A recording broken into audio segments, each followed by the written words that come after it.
Welcome back to World Crisis Radio. So, terror alarms, and this is now a pattern dense enough to require serious consideration. The new Bin Laden tape from Bin Laden Productions Incorporated, Napolitano's media blitz about the threat, the homegrown terror threat, and above all, this past week, the reports of a Mumbai-style attacks planned for the U.S., well, for the British, the French, the Germans, and then maybe the U.S., with the alleged participation of the phantomatic Bin Laden. And in response to this, increased drone assassinations by the U.S. in Pakistan, killing some Pakistani Rangers, that is essentially auxiliaries of the Pakistani military, during the time that Leon Panetta of the CIA is visiting, and he's the boss of this Murder Incorporated that's doing all these things, violating Pakistani airspace, killing Pakistani people on Pakistani territory, certainly without any due process or anything like that. The Pakistanis have responded by cutting the U.S. supply line through the Khyber Pass. Be interesting to see how long that holds up.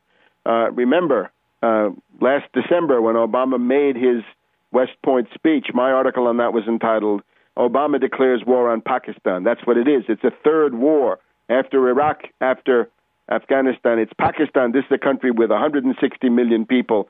It's 4 times the size of Iran. It's 6 to 8 times the size of Iraq. You get the idea.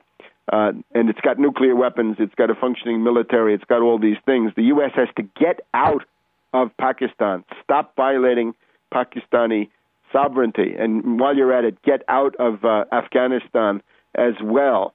The recent Bob Woodward book shows the cynical political calculations and motives that have brought Obama to his current war policy.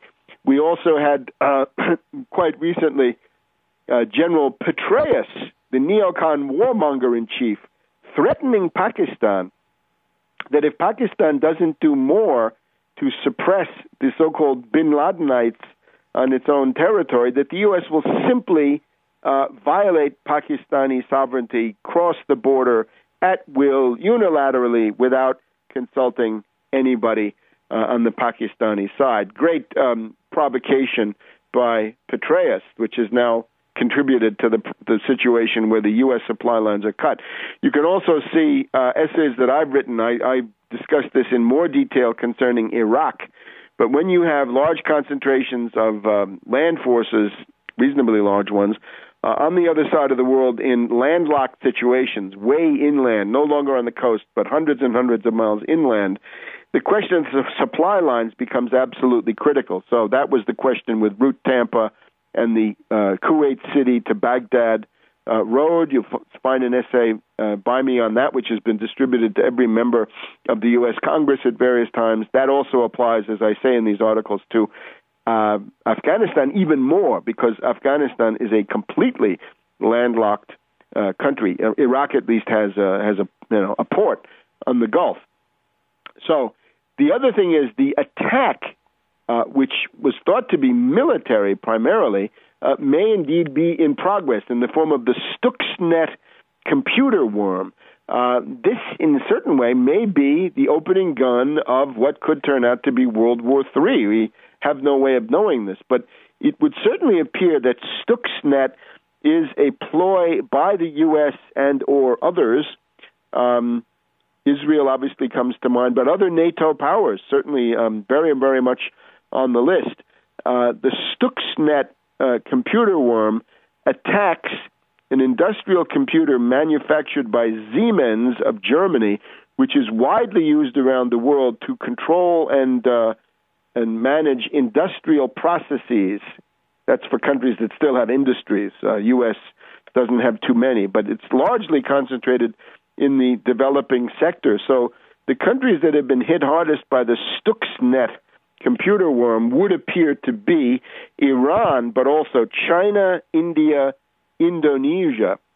And the question is, what kind of damage has this done? The accounts, I think, are overblown. They say that this can actually cause physical damage. It's possible. You can think of various scenarios, but I think you've got to see how does it actually pan out. The New York Times article by David Sanger, once again, in the computer worm, there's a possible biblical clue deep inside the computer worm that some specialists say is basically aimed at stopping the Iranian nuclear program. There could be a fleeting reference to the book of Esther in the Old Testament in which the Israelites preempt a Persian plot to destroy them. And this is the use of the word myrtus, M-Y-R-T-U-S, which can be read as an allusion to Esther.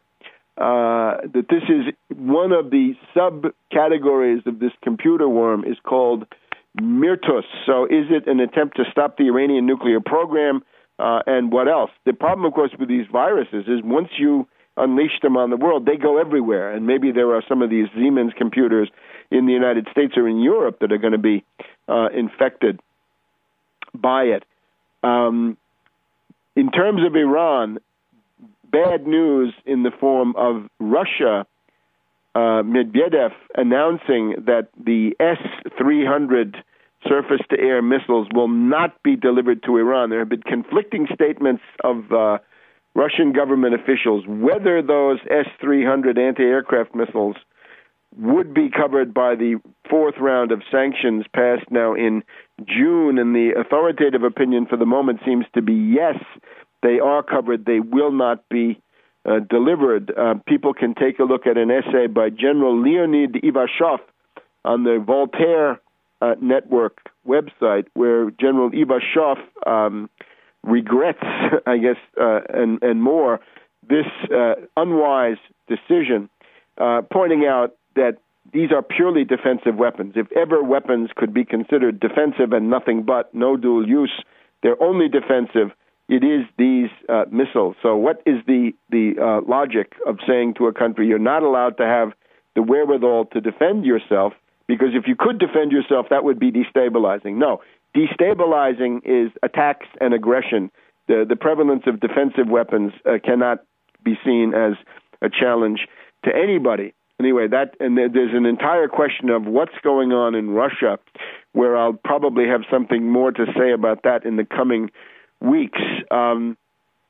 You've got these talks that the U.S. has brokered between Israel and the Palestinians, essentially about to break down, as the Netanyahu government says that they will no longer honor this freeze on settlement building. And I think it's just a question of time until the pressure on Abu Abbas becomes overwhelming and he drops out of that. Remember that these were essentially eyewash. They were simply a way to make it easier for governments like Saudi Arabia and Jordan and the United Arab Emirates and a few others, maybe Egypt also, make it easier for them, these Sunni Arab governments, to join in the U.S.-led front against the Persian Shiites, the Iranians, and their friends.